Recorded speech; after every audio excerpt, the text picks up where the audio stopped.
സൂര്യമന്ത്രം. അമ്മേ നമസ്കാരം.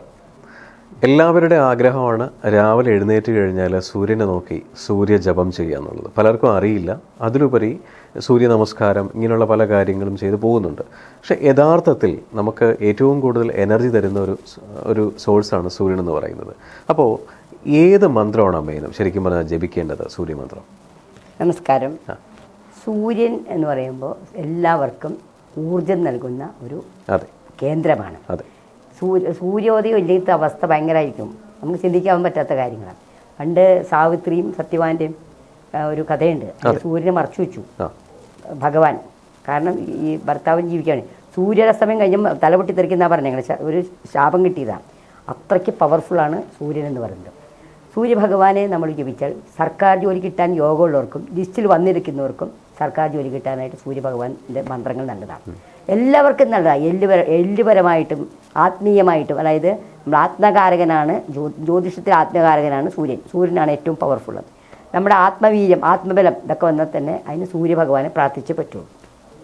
സൂര്യഭഗവാനെ പ്രാർത്ഥിക്കാനായിട്ട് രാവിലെ ഉദയത്തിന്, സൂര്യോദയത്തിന് സമയത്ത് സൂര്യഭഗവാനെ നോക്കി മന്ത്രങ്ങൾ ജപിക്കും.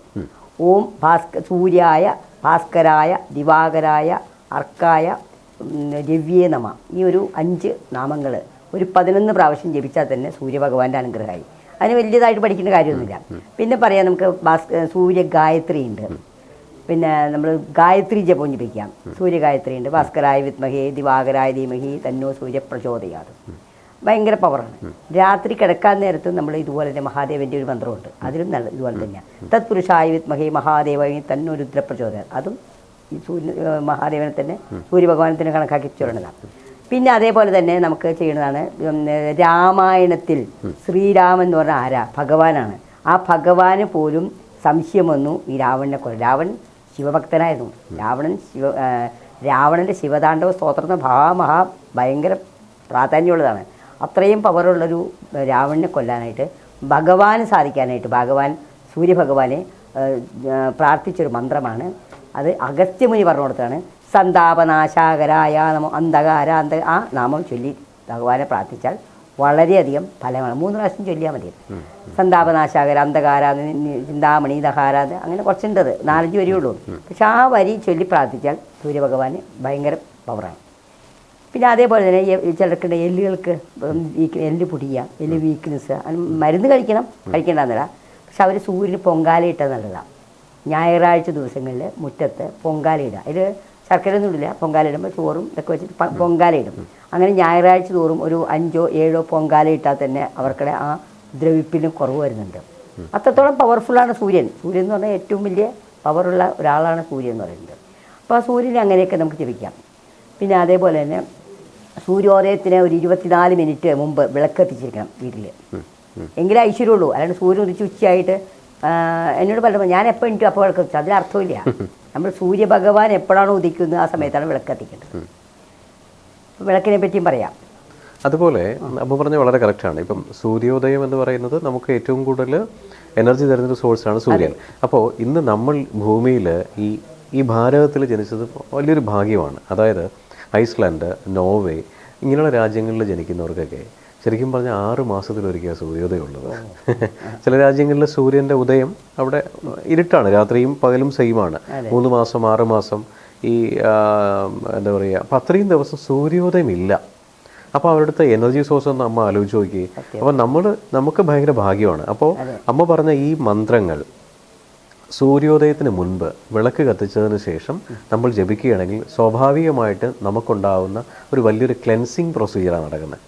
ഇത് പല ദോഷങ്ങൾ ഉള്ളവർക്കും മാറിപ്പോകാനുള്ളൊരു ഏക വിദ്യ ഇത് തന്നെയാണ്, പലരും പറഞ്ഞിട്ടുണ്ട്. അതുപോലെ അമ്മേ നമ്മുടെ ഈ വിളക്ക് കത്തിക്കുന്നത് പൊതുവെ ഒരു ക്ലീഷ ആയിട്ടുള്ളൊരു ടേമാണ്. സൂര്യോദയം കിഴക്കും സൂര്യാസ്തമയം പടിഞ്ഞാറും ആയതിനാൽ കിഴക്കും പടിഞ്ഞാറും 2 തിരികളിട്ട് വിളക്ക് കത്തിക്കണമെന്നുള്ളത്. പക്ഷേ പല ആൾക്കാരും ഒറ്റ തിരി കത്തിക്കുന്നുണ്ട്, 2 തിരി ഇടുന്നുണ്ട്, 5 തിരി ഇടുന്നുണ്ട്. എന്നിട്ടും ഈ 5 തിരി ഇടുമ്പോൾ ഓരോ തിരിയാണ് എല്ലാവർക്കും മനസ്സിലാവും. 2 തിരി ഇടുമ്പോൾ ഒരു ഭാഗത്തേക്ക് കിഴക്കോട്ടേക്ക് 2, പടിഞ്ഞാറേക്ക് 2.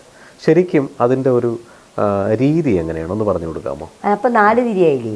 അതെ. 2 പഴയ കാലങ്ങളിൽ പഴയ തുണി കഴുകി ഉണക്കി ആണ് നമ്മൾ വിളക്ക് തിരി ഉണ്ടാക്കിയത്. അതെ. ഇപ്പം അതെല്ലാം നമുക്ക് അവൈലബിൾ ആണ്, നൂലിൻ്റെ തുണികൾ അവൈലബിൾ. അപ്പം അതിൽ ഒന്നിൽ കൂടുതൽ മൾട്ടിപ്ലിക്കേഷൻ ഉണ്ട്. അപ്പം നമുക്ക് ഒരു തിരി ഇട്ടാൽ മതി. പക്ഷേ 2 തിരിയിട്ട് കത്തിച്ചേക്കാൾ നല്ലത് 5 തിരിയിട്ട് കത്തിക്കായിരിക്കും ഏറ്റവും നല്ലത്. അപ്പോൾ 5 ദിവസത്തേക്ക് കിഴക്ക് വടക്ക്, വടക്ക് കിഴക്ക്, പടിഞ്ഞാറ്, തെക്ക്, ഇങ്ങനെ അത് ഓരോന്നിനും ഒരു അർത്ഥമുണ്ട്. കിഴക്കോട്ട് തിരിഞ്ഞ് സൂര്യഭഗവാനെ സങ്കല്പിച്ചാണ്. വടക്ക് എന്ന് പറയുമ്പോൾ കുബേരൻ, നമുക്ക് ധനം ഉണ്ടാവാനുണ്ട്. വടക്ക് കിഴക്ക് ദിശ അതും കുബേരത്തിന്. പടിഞ്ഞാറ് ദിശ എന്ന് പറയുമ്പോൾ നമുക്ക് നമ്മുടെ ഐശ്വര്യങ്ങളും ലക്ഷ്മി ദേവിയൊക്കെ. തെക്ക് വശം എന്ന് പറയുമ്പോൾ അതിന് നമ്മൾ പിതൃക്കളെ, നമ്മൾ മരിച്ചുപോയ പിതൃക്കൾ 7 തലമുറയ്ക്ക് പിതൃക്കളുള്ള അവർ സംഘം. അപ്പോൾ ഈ 5 തിരിയിട്ട് കത്തിച്ചാൽ ആ വീട്ടിൽ ഐശ്വര്യം ഉണ്ടാവും. വിളക്ക് കത്തിക്കുന്ന ചില ചിട്ടവട്ടങ്ങളുണ്ട്. നമ്മൾ സൂര്യോദയത്തിന് 24 മിനിറ്റ് മുമ്പ് വിളക്ക് കത്തിക്കണം. 24 മിനിറ്റ് മുമ്പ് മതി, ഒരുപാട് നേരം കത്തിക്കണ്ട. 24 മിനിറ്റ്, അത് 48 മിനിറ്റ്, അതൊരു മുഹൂർത്തമാണ്. ഒരു മുഹൂർത്തം 48 മിനിറ്റ്. ആ 48 മിനിറ്റ് വിളക്ക് കത്തിച്ചാൽ മതി, അല്ലാതെ ഒരുപാട് നേരം കത്തിച്ചൊന്നും ഇരിക്കണ്ട. വിളക്ക് കത്തിക്കുമ്പോൾ വിളക്ക് എന്നും വൃത്തിയായിട്ട് കഴുകി വൃത്തിയായിട്ട് കത്തിക്കുക. വെള്ളിയാഴ്ച ദിവസങ്ങളിൽ വിളക്ക് കഴുകില്ല. അപ്പോൾ തലേ ദിവസമൊക്കെ നമ്മൾ തുടച്ച് വൃത്തിയാക്കി കഴുകിയൊക്കെ വയ്ക്കണം. ആ വിളക്കിൽ നമ്മൾ തിരികളിട്ട് വിളക്ക് കത്തിച്ച് കഴിഞ്ഞ ശേഷം 5 തിരിയിട്ട് വിളക്ക് കത്തിച്ച് ഒരു ചെറിയ കിണ്ടിയിൽ വെള്ളം വയ്ക്കണം. അതായത് നമ്മൾ പഞ്ചഭൂതങ്ങളെ കണക്കാക്കിയാണ് പറയുന്നത്. ചന്ദനത്തിൽ വരും. അപ്പോൾ പൃഥ്വി, അപ്പ്, വായു, ആകാശം ഇതിനെ സങ്കല്പിച്ചാണ് ഈ വിളക്ക് കത്തിക്കുന്നത്.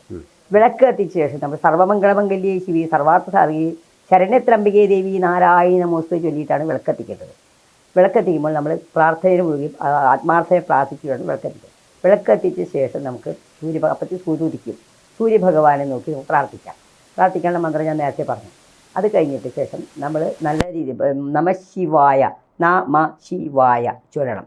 ആ നമഃശിവായ ചൊല്ലിയ ശേഷം നമുക്ക് ചൊല്ലാം ഓം ഐം ക്ലീം ക്ലീം കുബേരായ അഷ്ടലക്ഷ്മി മമ ഗൃഹേ ധനം പൂരയ ചൊല്ലിയിട്ട് വിളക്ക് അടുത്തേക്ക് വിളക്ക് കത്തിച്ചിട്ട് പ്രാർത്ഥിക്ക് വരുള്ളൂ.